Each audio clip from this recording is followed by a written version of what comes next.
নবীজি আদম শফিরও বাবা, নবী আমার কাবারও কাবা।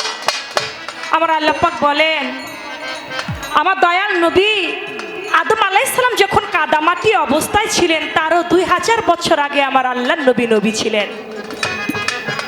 তাহলে আমার নবী আদম শফিরও বাবা, নবী আমার কাবারও কাবা।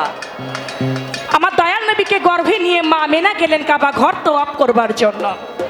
এদিকে কাবা ঘর তোয়াফ করছে, কাবা ঘর মা আমেনার দিকে ঝুঁকে পড়েছে। লক্ষ্য করে দেখতে পায় মা আমেনা যে কাবা ঘর তার দিকে ঝুঁকে আছে। মা আমেনা আল্লাহর কাছে ফরিয়াদ করে, মাওলা রে, আমি মনে হয় তোমার কাবা ঘরের সঙ্গে কোনো বেয়াদবি আচরণ করে ফেলেছি। হে মাওলা, নয়তো কাবা কেন, আমি এসেছি কাবা ঘর তওয়াফ করবার জন্য, আর কাবা ঘর আমার দিকে ঝুঁকে পড়েছে। মাওলা কেউ তুমি আমাকে মাফ করে দাও। কেন, আমি কি অপরাধ করলাম, কাবা ঘর কেন আমার দিকে ঝুঁকে আছে? এদিকে কাবা ঘর আমার আল্লাহর কাছে ফরিয়াদ করে, বলে মা জননী বলিয়া আপনারে, আপনি এসেছেন আপনার কাবা তোয়াফ করিবারে, আপনি এসেছেন আপনার কাবা তোয়াফ করতে, এই না কাবার কাছে আমার কাবায় আছে মায় আপনার গর্ভেতে। মাগো, আপনি এসেছেন আপনার কাবা তোয়াফ করবার জন্য, আর আমার কাবা যে আপনার গর্ভে, এই জন্য আমি ঝুঁকে আমি আমার কাবাকে তোয়াফ করতেছি। এই জন্য বলেছে নবীজি আদম শফির বাবা, নবী আমার কাবার কাবা।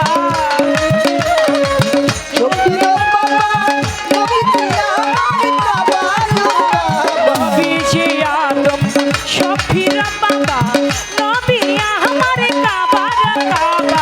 নূর নবীজির প্রেমে কাবা হইয়া উতালা, আমার দয়াল নবীর প্রেমে কাবা হইয়া উতালা। ইয়া মুহাম্মদ, ইয়া মুহাম্মদ মুস্তাফা নবী সাল্লাল্লাহু আলাইহি, ইয়া মুহাম্মদ মুস্তাফা নবী সাল্লাল্লাহু আলাইহি।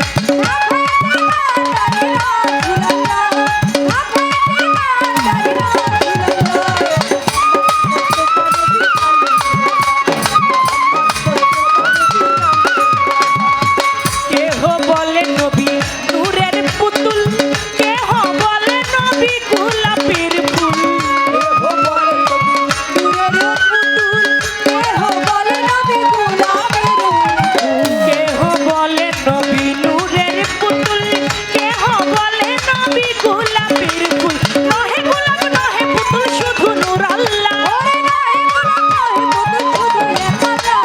নয় সে গোলাপ নয় সে পুতুল, শুধু নূর আল্লাহ। ইয়া মুহাম্মদ, ইয়া